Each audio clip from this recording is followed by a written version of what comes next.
following program was provided by an independent producer solely responsible for its content.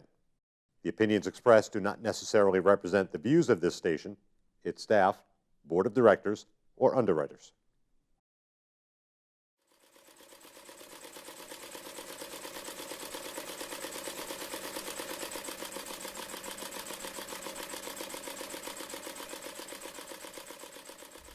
Hi, welcome back, Litchfield. Welcome to In Stitches. That is the decided name of the show, and the first thing I want to talk about today is this. This is a cutting board. These, I can't even stress how much they help in everything that you make. It keeps your edges square. It gives you the ability to cut things in diagonal and not get crooked lines when you make things. They fold up into 6 sections, each section being 12 inches, so it's 72 inches in width, in length, and it is 36 inches in width. If the sewing machine were not here, I could open this board out and essentially cut out an evening gown. And the board is useful not only in keeping what you're cutting in square and plumb and in straight, and carpenters will understand that, but also it prevents fabric from sliding off while you're trying to cut things out, because all of us start at some point using the dining room table, and boy, the shine on that table is pretty spectacular until you try to cut out something that's slippery and slides right off and falls on the floor. That proves to be way too frustrating. So I suggest, if you're going to get serious about sewing, consider getting one of these boards. They are fantastic. And with the use of this board, I got a project the other day I'm going to bring up here. I will mention who the project is for, because a lot of you in town are coming to her house, and you'll be able to see these done. These are grommet, what used to be drapes, that my daughter said, I don't want them to be drapes anymore, can you make me a valance instead? And oh, by the way, while you're making a valance, can you take 2 of them and sew them together and then make one great big long hem? And oh, by the way, when you get that done, could you add blue ribbon to it so that the ribbon matches the pillows that are on the couch and the color in the carpet? So we're taking, my point being here is that if you have things at home that are really nice, you like them, but you've fallen out of love, but you still like them, these are little things you can do to change the look of your house without a whole lot of money investment. And I'm going to sew the ribbon on here tonight to show you how quickly you can change. We got it pinned into place ahead of time, so I know where my landmarks are to follow. I'm going to change the thread. We've talked about that every time you change your project, you change your thread color to match, and that was as close as we could get. For thread color, you wind your machine, turn on the power light,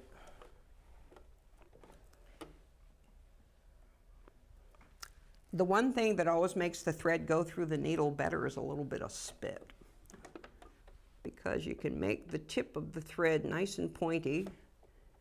And even as you get older, if the tip of the thread is pointy, it will go right through the hole. Even when you get old and you start, the vision goes. So we got the ribbon put into place. I'm going to get the bobbin put in the machine here. And I'll show you this one finished, and then I'm going to talk about her accessory piece, because of course, if you're that personality type that needs everything to pretty much match and, you know, all that kind of thing, then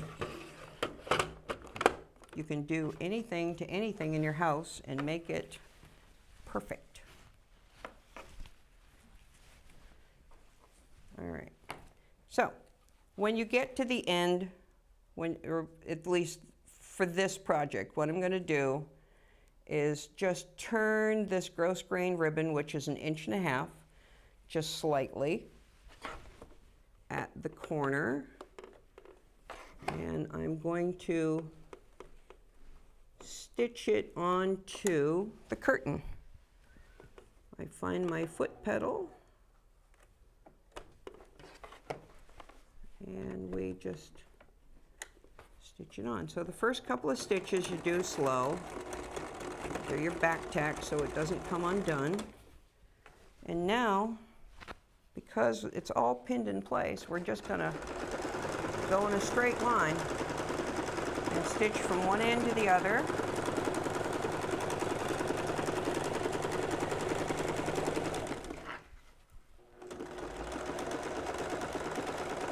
On some things you can stitch just one side of the ribbon, and on other things it's better to anchor them on both sides. It sort of depends on what your project is.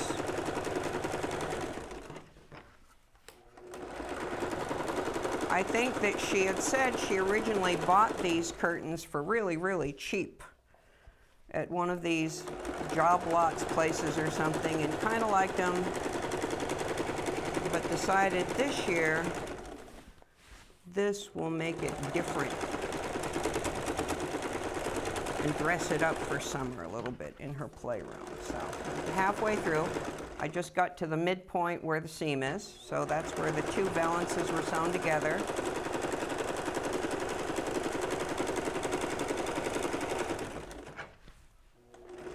I have to compliment her on her pinning. Good job.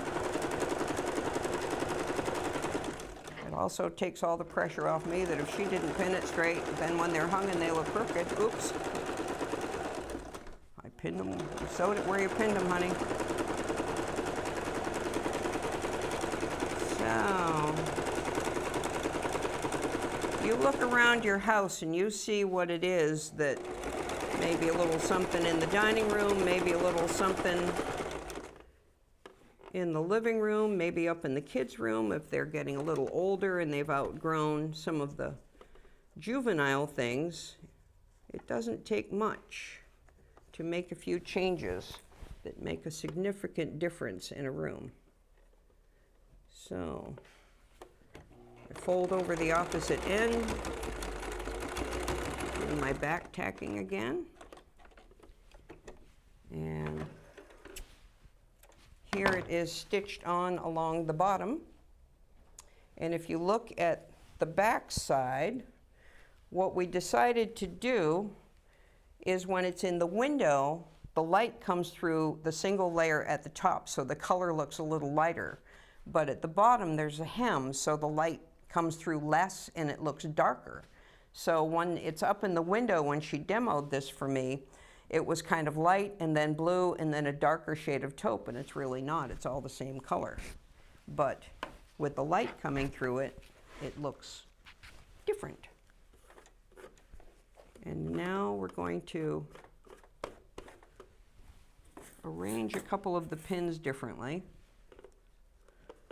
It's not advisable, if you see here, there are pins that I sewed this line first because the pin head, the tip of the pin was in here and the head was out here. I don't want to run over that bump head part of the pin. That will mess up the machine and break the needle. And that just ends up taking more time. So all you need is to get the first couple of stitches in. You line your edges up, find the foot pedal. It's the long, skinny one on the right. And then just feed your fabric through carefully. Go a little slower on this one because I only put in one anchor pin at the end. And we're going to go all the way to the other end of the valance. Oops, got too close to the head. Okay. And just feed it through. When you feed your fabric through, oops, that pin's going to be in the way. Move that one too. When you feed things through, all you're doing really is directing traffic. The machine does all the work and feeds through. The needle goes up and down. There's a feed dog underneath that goes back and forth that makes your fabric feed through. So you don't have to push it, you don't have to restrain it and pull it back toward you. Just make sure your needle's going up and down where it needs to in the fabric. Stay right on the edge of your ribbon as best you can.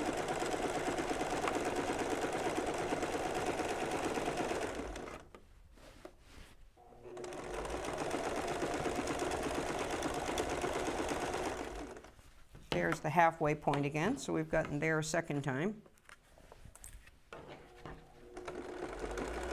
Keep everything nice and flat and just feed it through. Let the machine do all the work for you.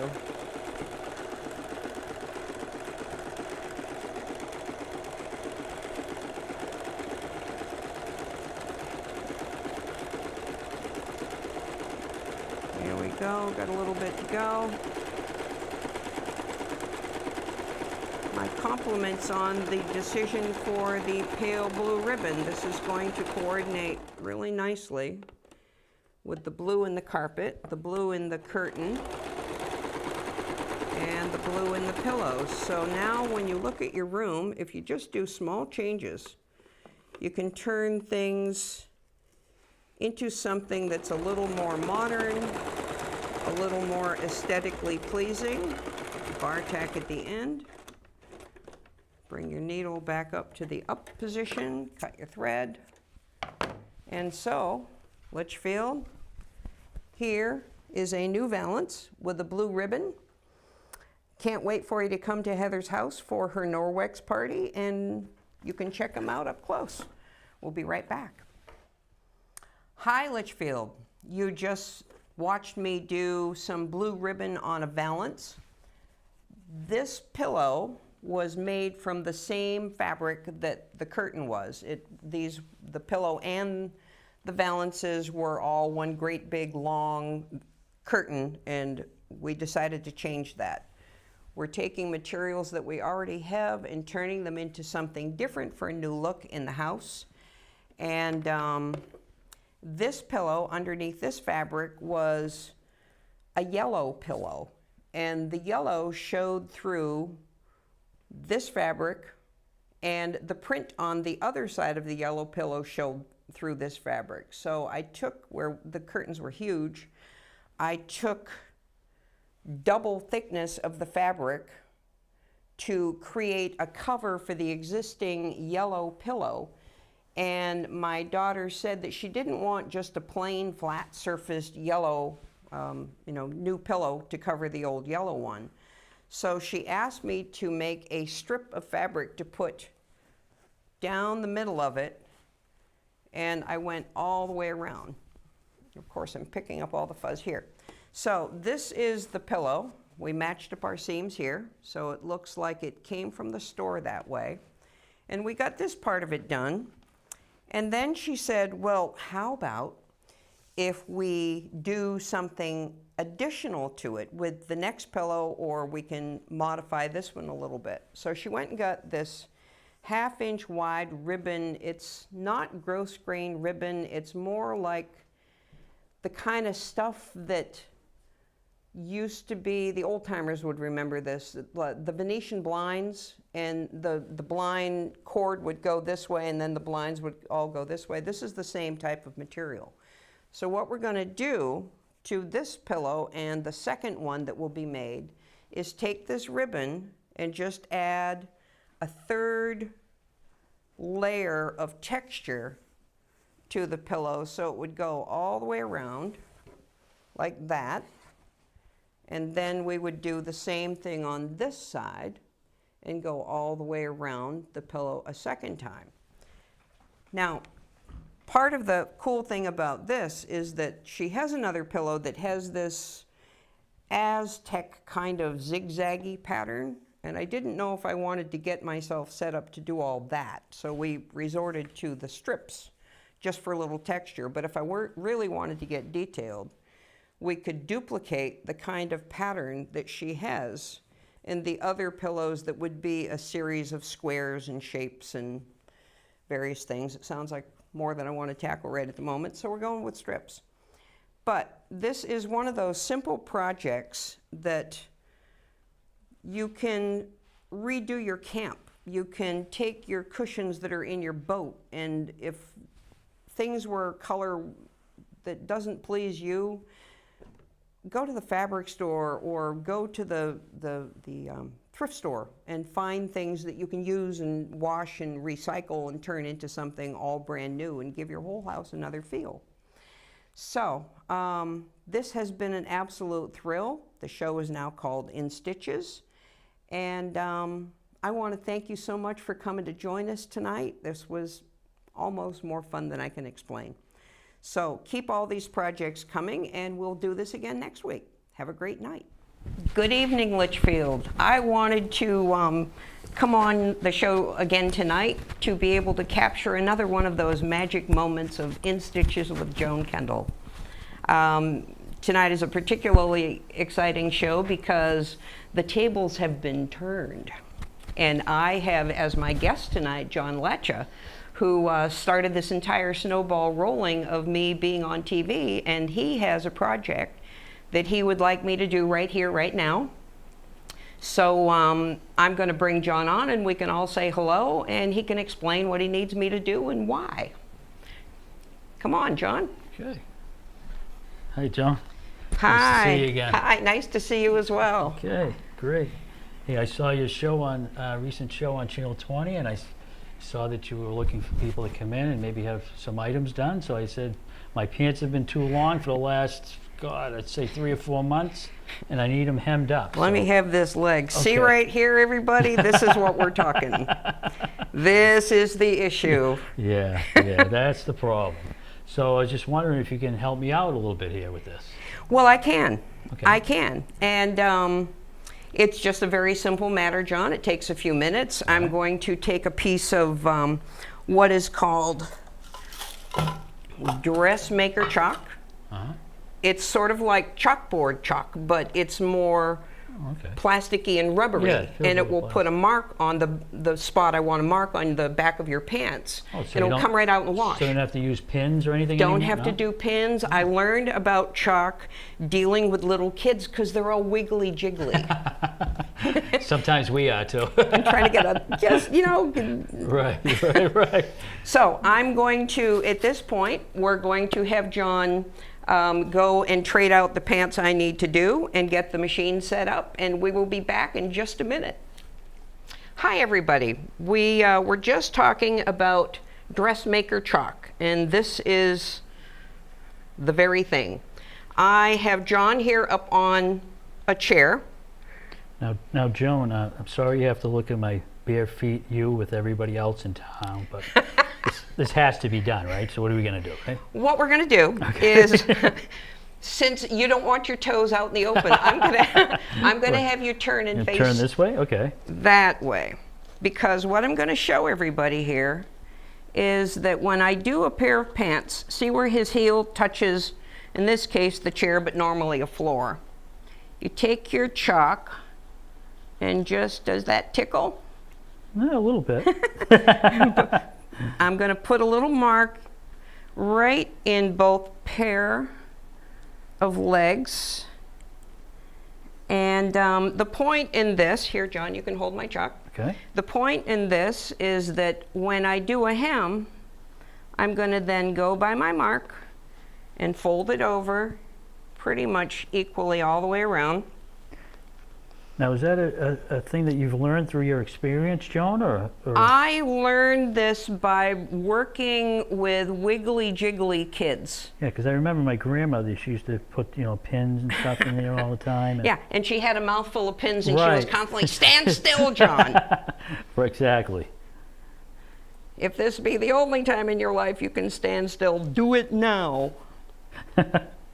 So I'm going to get these kind of all turned over, and I'll see them better once they're on the table with the machine. But when they're hemmed right there, you want to turn around and look? Sure. Just don't move your feet, just look over your shoulder. Okay, See? gotcha. Yeah. Gotcha? Mm-hmm. So even if John ends up going barefoot for some reason, his pants still won't drag on the ground and gather up all the muck in the yard when he takes the dog out to attend to business. Now, I remember, Joan, we used to flip them up. actually. Like if you're wearing dungarees and stuff. You remember Well, those, that's remember those totally days? different. That's cool. Yeah. That's grease. That's the in thing, huh? That's sock hops, and that's Right. totally different. The kids are doing it now, and they don't even know it was sock hops. Right, right. We started their thing. Exactly. Yeah. So, what I'm going to have John do is come down off the chair, if he can do it without killing both of us. Okay. And I'm going to get the machine set up and get these hemmed, and he will leave with a fixed pair of pants. So we're on it. Great. Thanks, Joan. Stay tuned. Hi, everybody. Welcome back. We had an exciting moment here. I asked John to come down off the chair and change out of his pants and put on something else. I didn't know he was going to do it right here. It was really more information than I really needed. Okay. So Here we go. So what we Remember, have. this is community television, Joan. I know. The kids are watching. What we have here on the back is still that little chalk mark that I made, and this is all the excess that can be trimmed off. So I'm going to do that now, and this is the exciting part of the show where it's like, somebody else did your pants. Look, those are hand stitched. Oh, must have been who made them. It must have been somebody almost as short as you. Right. Us short people, I'm telling you. We have more problems with clothes. You're not short, you're vertically challenged. Okay, that sounds better. Seriously, Joan, do you have a lot of, I don't want to pick on the short people, but do you have a lot of short people that are clients of yours? Or? I do. Actually, there are stores that sell things in petites, but what if what you like isn't in the petite department if you're a girl? So I have had quite a few women that are vertically challenged come and do adjustments, and there's the tattered edge, kind of like holding up a severed head. So it kind of goes both ways then, right? You have tall people. Yeah, I have tall people. There's a whole gamut of what gets done, and the whole goal in how I do things is to make it look like it did when you bought it. Because nothing sticks out more like a sore thumb than having a crappy job done on your garment that looks like you took it to somebody that really didn't know what they were doing at all. So you've been busy, Joan? Or? I've been real busy. I've been, thanks for asking. I have been very busy. I was recently just after or in the vicinity of Memorial Day Parade, invited to design costumes for the character playing Coretta Scott King in a Manhattan production of We Are the Dream that's directed by my friend Denise Gordon. And that was pretty exciting. Obviously, I haven't traveled to Manhattan to see the show, but I look forward to it, and I'm kind of wondering how my vision of Coretta Scott King, based on all the historical pictures. Remember, I'd said when you interviewed me for the art show, I had to do a lot of research to find out fabrics and colors and textures and all that, and I did all that, and I got it designed. So we'll wait and see how the show came out. Her first show was July 7th. Great. Congratulations. Thank you. That's great. Thank you. It's kind of exciting. Yeah. So to come back to John's pants, I put pins in all the way around to where the hem ought to be. I've turned it a second time so he doesn't have any what we call raw edges. And John, this is a sewing machine. Okay. Kenmore, I'd like you to meet John. John, please meet Kenmore. It's not a Singer, huh? It is not a Singer. Everybody has their machine preferences, and I was born and raised on a Kenmore, other than the treadle machine that my grandmother had me use from age 4 to 8. When I discovered electricity, that was... I know somebody who was a singer-songwriter. That was a joke. Singer, get it? I get it. So, okay. I do, I get it. So, with a machine, find my pedal disappeared. I hope I don't set your soundboard on fire here. I just moved my pedal and it's So what's tangled the- up in his so wire. what's the actual secret, Joan, of actually using a sewing machine? Slow and go, or how? Well, I move at warp speed, which I don't recommend for beginners, Right. but Watch your fingers, obviously, right? watch your fingers. There are safety devices in a sewing machine ask you to about that, some of try the to safety. prevent accidents. Uh-huh. And one of them is that if this light, you see a light right there, Right. if I turn it off, the machine is not going to start. Oh. If I turn the light on, it's engaged. Oh, So if you have a baby crawling underneath your sewing machine table and Yeah. touches that and your fingers are in the way, that could become a problem. Or a puppy that decides to sit on it. And this lever over here does a back tack, which means the stitches go forward and backward, and that locks the stitch in place. Okay. Can you notice that I'm lining it up Yeah. with the edge of my fold? That way you get a nice consistent stitch all the way around, so it's the same depth. Right. And another safety thing that is my rule is that if this needle is going up and down and I'm talking to you and you say something that requires my eye contact, I take my foot off the pedal and I address you and come back, because I've already messed up these fingers. Right. Don't want to do it again. It takes a minute for it to hurt. Yeah. Okay. So here we are at the end of your first pant leg. Okay. And I'm going to have you do a little audience participation here. I'm going to pass off the container of pins, All right. and you take the pins out of that leg, and I'm going to mark the second leg. Right. I noticed, Joan, that you have some of these pins that some of them are, opposite in direction. Is there a reason for that, or? Yeah, because when we sat down and I realized I didn't have an ironing board, I would normally put in just a pin in the front, the back, the two sides, put it on the ironing board and press it. I see. In the studio, I don't have the luxury of an ironing board, so I had to kind of mark my folded edge with Right. pins. See, they're real close to the Right, edge, and then trim off the excess fabric. So there's another way of doing it besides that. I got you. Yeah. Gotcha. Good. So let's put the pins here. You're going to take pins out of that, and I'm going to put them into this. Okay. Boy, Joan, all the guys at work you'll probably have a big clientele. Because we got some guys that have the army things that hold your pants up from running underneath you. Yeah. So you might have a lot more pants coming your way. So be prepared. That's okay. I have to tell you a story about pants when I was a little girl while we're doing Okay, pinning yeah. here. When I was a little girl and a new seamstress, I was the youngest in the family, and two of my older brothers were old enough to date. And if I didn't like the girlfriend that they had that night or their date, it was my job in the house to iron my brother's shirts and make their pants all nice and ready to go. I was the good little sister. And if I didn't happen to like the girl, I would sew the inside front pocket to the back of my brother's pant leg so he couldn't get his leg inside. pants, yeah. And it would hold him up just long enough so that the girl's like, he's not coming. And then he'd get there and the date was off. It was like, Right. score. So always be good to your sister out there, okay? Always be good to your Always, sister. you know. Because you never know. Well, it goes back to that, if mama ain't happy, ain't nobody happy. True. That's right. Yeah. Yeah. Yeah. So, go ahead. So what are some of your new projects, Joan, that you're up and coming? Have you got any? I mean, I know you just talked about the Martin Luther thing down in New York, but anything else in particular?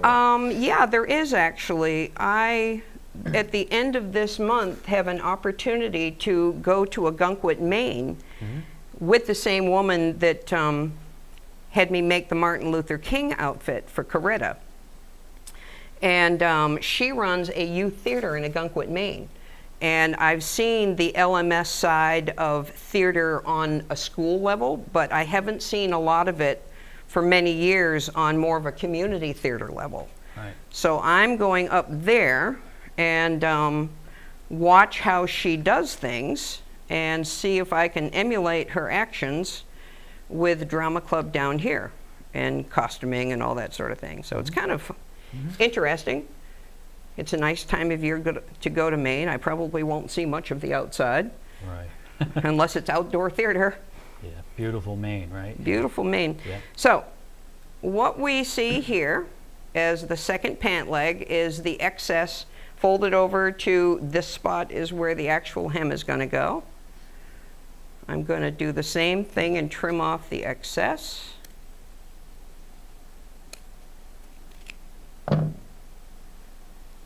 And then turn it one more time and you'll have pants to go.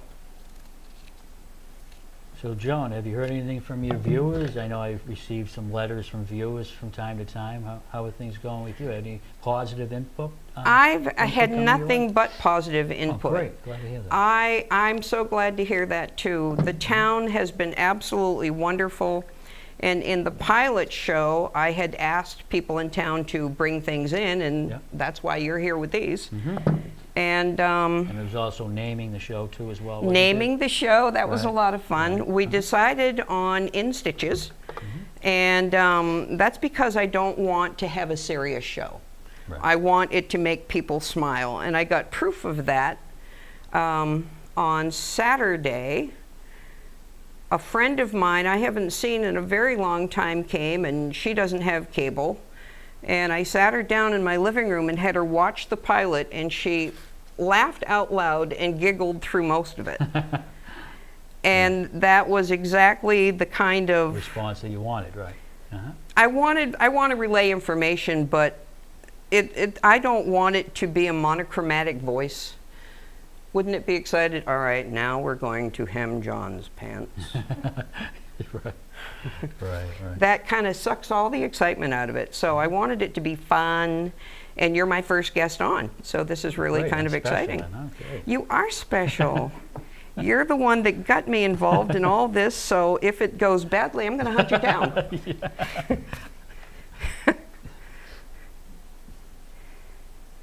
All right, almost all the way down with pins. Okay. And John's starting to get a little fidgety. Now I feel like I'm working with another 6-year-old.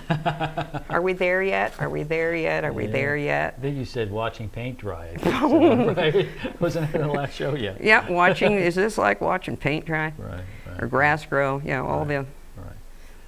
So Joan, I know you mentioned to me, as I mentioned before, I think it's the last time you were on my show, that when I spoke to you at the art show, you said that you wanted to kind of give your experience away to other people, to show other people your talents. exactly, exactly. This is kind of the medium for it, and I'm glad that Litchfield Community Television is allowing you to do this. So it's really a great thing, I'm sure, for you and for everybody else out there watching. Litchfield, thank you so much. John, thank you so much. This has just been one of those doors that swung wide open. Mm-hmm.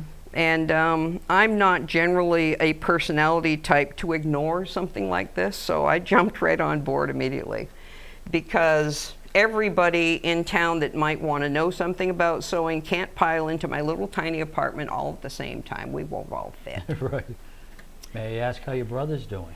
My brother as well. My Great. brother is preparing right now to go up to Rockland, Maine to do his annual Rockland, Maine Lobster Festival. Oh, nice. Yeah, he's real excited. He loads up Ruby, the red hearse. The And, red hearse, Ruby the red hearse. Ruby, the red hearse, yeah. Yeah, we're not your typical aging people. Sorry, if you wanted normal, you've tuned into the wrong place. I know, when you told me that you ride a Harley Davidson too. I mean, yeah. I did. I rode a Harley for 18 years. Wow. Yeah. And funny because the Do whole you still have time. your motorcycle license? No, I didn't. No. I finally caved in that I wanted to live to see my grandchildren. Right, I don't blame you, right, the way people drive out there, I know. Well, I was always a well-trained motorcyclist and obeyed the laws, and Yeah. everything was right in my world. But at the time when I was riding, before cell phones Yeah. and overactive mothers, all you had to worry about was the bony little knuckles of a senior citizen on the steering wheel, Yeah. or a mother with kids in the back seat. Now, I know, the problem is now you can't even drive the speed limit anymore, Joan, because they'll just drive you right off the road, you know? It's Right. crazy, you know? And we've got texting, and even though it's against the law, I've been through plenty of intersections in town, and we know who you are. That, you know, you're doing this while you're driving. Right. I find it hard to believe they're tuning in their radio. It looks like a texting position to me. So we are almost done with John's pant leg here. Great. And before he wanders off with his pants, I want to say thank you, John. You're It has welcome. been a pleasure. Pleasure for me too. Thank you. And as they say, ta-da, you have pants. And now you can take out these pins. Great. Let me take these out now. Thank you, everybody.